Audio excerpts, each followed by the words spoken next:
नमस्कार, मैं पंकज छाबड़ा, प्रोफेसर बड़ा बिजनेस, स्वागत करता हूं आप सबका। भाई हम कमा तो इतना लेते हैं स्टॉक मार्केट से, प्रॉफिट अच्छा कमा लेते हैं, लेकिन हाथ में हमारे ज़्यादा आता नहीं। वो क्यों नहीं आता? हमें जगह जगह टैक्स देना पड़ता है। जी हाँ, यानी कि हम इस वीडियो में बात करेंगे, जब भी आप स्टॉक मार्केट में ट्रेडिंग कर रहे हैं, इन्वेस्टिंग कर रहे हैं, तो आपको टैक्स कहाँ कब और कितना कैसे देना है। क्या आपको प्रॉफिट पे टैक्स देना है या लॉस पे भी देना है? तो हर चीज को हम विस्तार से डिस्कस करेंगे। तो सबसे पहले आपको बेसिक्स ऑफ टैक्सेशन के बारे में पता होना चाहिए कि आप जो भी इनकम कमाते हैं, गवर्नमेंट आपसे उस पर टैक्स लेती है। 5 तरीके से गवर्नमेंट आपसे टैक्स लेती है। अगर आप नौकरी पेशा आदमी है, जॉब करते हैं, तो आप सैलरी कमाते हैं, यानी कि income under head salary.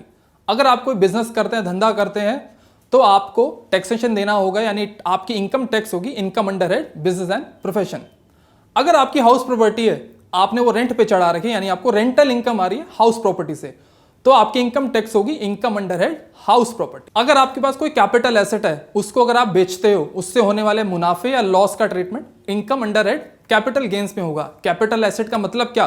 Capital asset का मतलब है अगर आपने कहीं निवेश किया हुआ है, चाहे वो प्रॉपर्टी है, चाहे शेयर्स है, चाहे म्यूचुअल फंड है, कहीं भी आपने मोटी इन्वेस्टमेंट की हुई है और उसको अब अगर आप बेच रहे हैं, तो उससे होने वाले प्रॉफिट या लॉस को हम income under head capital gain में टैक्स करेंगे। इन 4 के अलावा कोई भी अगर आप इनकम कमा रहे हो अदर सोर्सेज से, तो वो income under head other sources में होगी। फॉर एग्जांपल, अगर आप बैंक से इंटरेस्ट कमा रहे हो, एफडी से इंटरेस्ट कमा रहे हो, या कोई भी ऐसी इनकम जो कि ऊपर के 4 हेड में टैक्स नहीं हुई, तो उसका कैटेगराइजेशन जो है income under head other sources में होगा।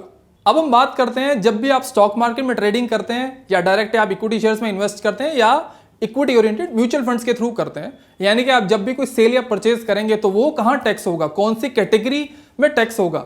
जब भी आप कोई भी निवेश करते हैं, तो वो एक आपका कैपिटल एसेट बन जाता है, यानी कि शेयर से होने वाली इनकम या लॉस को आप income under head capital gain में टैक्स करेंगे। फॉर एग्जाम्पल, राम ने 200 शेयर लिए रिलायंस के 1 जनवरी 2019 को, और उसने उन 200 शेयर्स को 1000 के भाव में खरीदा, यानी कि उसने 2 लाख रुपए इन्वेस्टमेंट करी, यानी कि ये शेयर्स उसके जो है कैपिटल एसेट बन गए।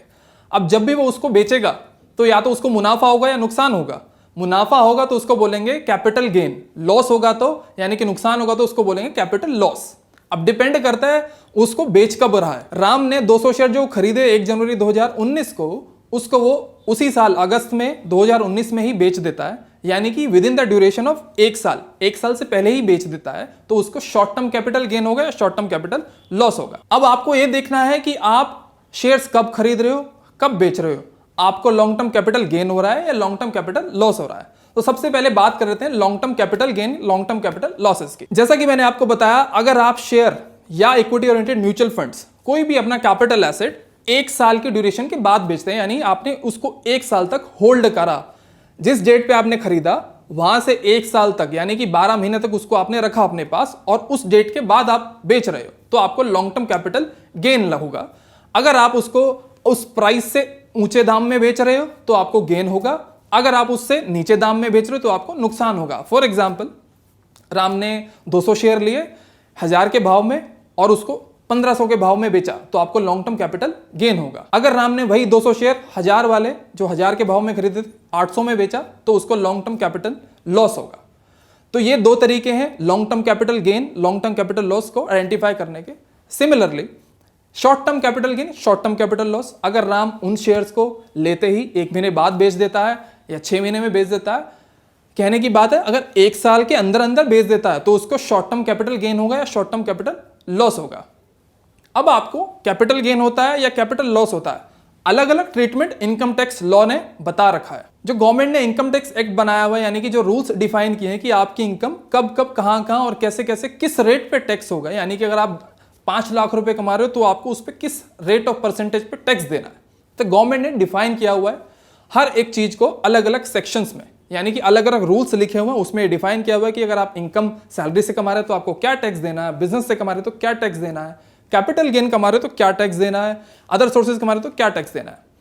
तो हम बात कर रहे हैं long term capital gain on shares या short term capital gain loss on shares. तो यानी अगर आप शेयर्स के बेचने खरीदने पर या इक्विटी ओरिएंटेड को खरीदने बेचने पर लॉन्ग टर्म कैपिटल गेन कमा रहे हो या लॉन्ग टर्म कैपिटल लॉस कमा रहे हो, तो उसका क्या ट्रीटमेंट होगा।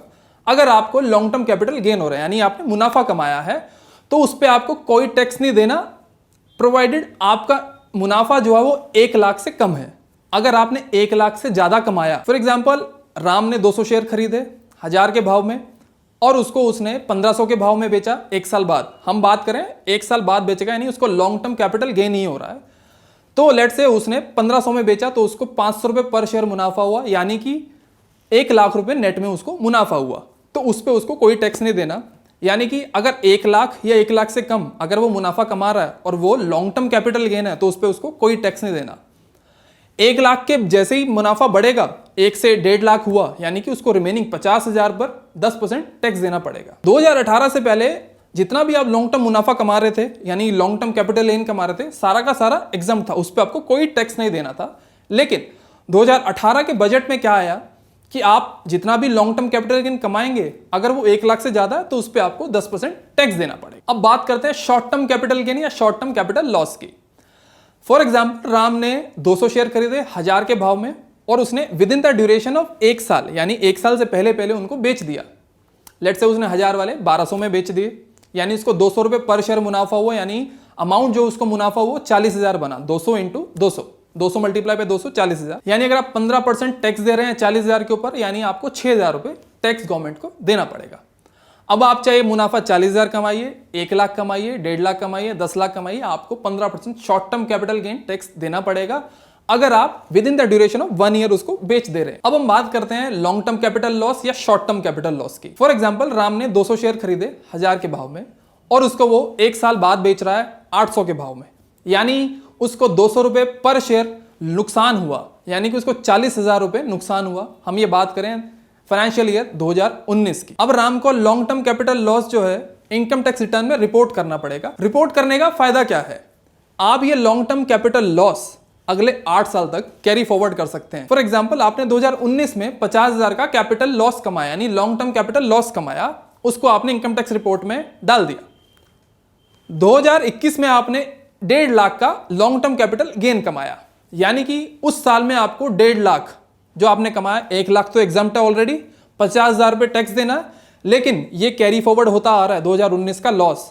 तो उस साल 1.5 लाख में से पहले 50,000 एडजस्ट होगा, 50,000 एडजस्ट होने के बाद उस साल का गेन कितना रह गया, 1.5 लाख माइनस 50,000, 1 लाख रुपए, यानी उस साल आपका टैक्स देने से आप बच जाओगे।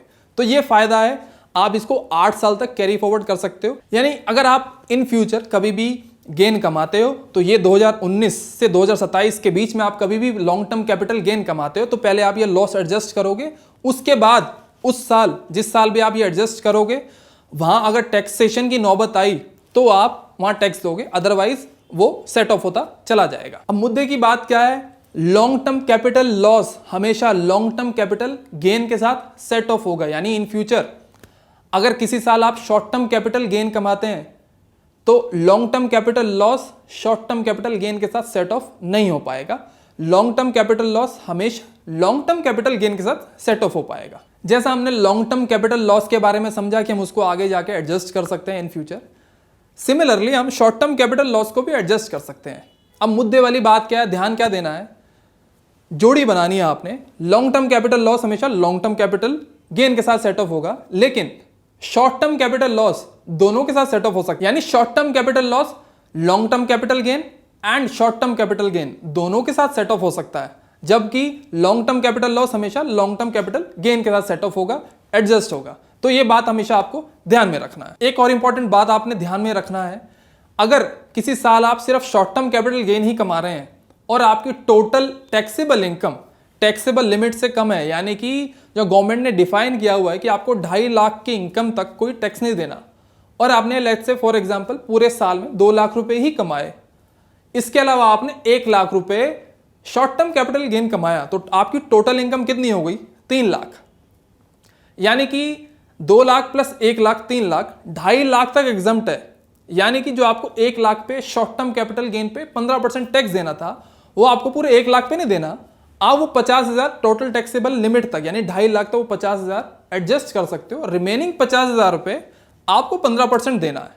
तो ये एक और मुद्दे की बात आपको ध्यान में रखनी है। इसके अलावा एक और मुद्दे की बात है, बहुत सारे लोग ऐसा बोलते हैं भाई हमारा तो फुल टाइम काम ही ट्रेडिंग का है या इन्वेस्टमेंट का, हम तो डेली ट्रेडिंग करते हैं, डेली इन्वेस्टमेंट करते हैं, पूरा साल हम यही करते हैं, तो हम इसको कैपिटल गेन क्यों दिखाएं। तो उस केस में अगर एज्यूम कर लेते हैं आप 10 लाख रुपए से ट्रेडिंग या इन्वेस्टमेंट कर रहे हैं, तो अगर आपका मोर देन 80% ऑफ फंड जो है वो ट्रेडिंग और इन्वेस्टमेंट में डेली आप यूटिलाइज कर रहे हैं, तो आप इसको बिजनेस इनकम बिल्कुल दिखा सकते हैं। अगर आप कभी कभार ट्रेडिंग करते हैं, पूरे साल में 2-3 बार 5-6 बार करते हैं, तो उस केस में आपको ट्रेडिंग इनकम में काउंट नहीं करना, आपको सारा का सारा कैपिटल गेन में रिपोर्ट करना पड़ेगा। बस आपको सिंपल सा ये ध्यान में रखना है, पूरे साल में मेरा मेजर जो मेरा फंड का यूटिलाइजेशन है, पूरे 10 लाख का जो यूटिलाइजेशन है वो इन्वेस्टमेंट में है, वो चाहे लॉन्ग टर्म की हो चाहे शॉर्ट टर्म की हो, या रेगुलर मैं ट्रेडिंग कर रहा हूं उससे। अगर मैं उससे रेगुलर ट्रेडिंग कर रहा हूं तो आप उसको बिजनेस इनकम दिखाइए।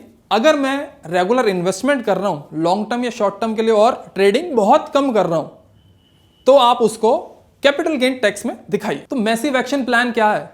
अगर पूरा साल आप ट्रेडिंग इन्वेस्टमेंट कर रहे हैं और साल के एंड में आपको रिटर्न तो भरनी पड़ती है, तो पूरे साल के एंड में जब आप रिटर्न भरेंगे, अगर आप खुद रिटर्न भरते हैं तो आपको पता होना चाहिए आपको कितना टैक्स देना है और किस रेट पे देना है। अगर आप किसी फाइनेंशियल एडवाइजर से या किसी चार्टर्ड अकाउंटेंट से रिटर्न भरवाते हैं तो भी आपको नॉलेज होनी चाहिए कि आपने कितना टैक्स कहां दिया। इस वीडियो को देखने के बाद आपको ये तो जानकारी हो गई होगी कि मुझे, अगर मैं ट्रेडिंग कर रहा हूं, इन्वेस्टमेंट कर रहा हूं, मुझे कितना टैक्स कब कब और कहां देना है। तो आपका कोई भी फाइनेंशियल एडवाइजर आपको बेवकूफ़ नहीं बना सकता। अगर आप खुद भी रिटर्न फाइल करते हैं, खुद भी आपको टैक्सेशन देना है, तो आपको पता होगा कि मेरे को टैक्स कहां कब कब कैसे कैसे देना है। उल्टा ये जानकारी से आपको ये फायदा है कि आप लॉन्ग टर्म लॉस को आप 8 साल तक कैरी फॉरवर्ड कर सकते हो। कुछ लोग क्या गलती करते हैं कि लॉन्ग टर्म कैपिटल लॉस को रिपोर्ट नहीं करते, और जब इन फ्यूचर वो गेन कमाते हैं तो उस पर उसको टैक्स देना पड़ता है। तो आपको ये बेनिफिट है, अब आपको पता है कि लॉन्ग टर्म कैपिटल लॉस हम आगे कैरी फॉरवर्ड कर सकते हैं, एडजस्ट कर सकते हैं, तो आपका पैसा आगे आने वाले सालों में बचेगा। इस वीडियो में शुरू से मेरे साथ बने रहने के लिए आपका हार्दिक धन्यवाद।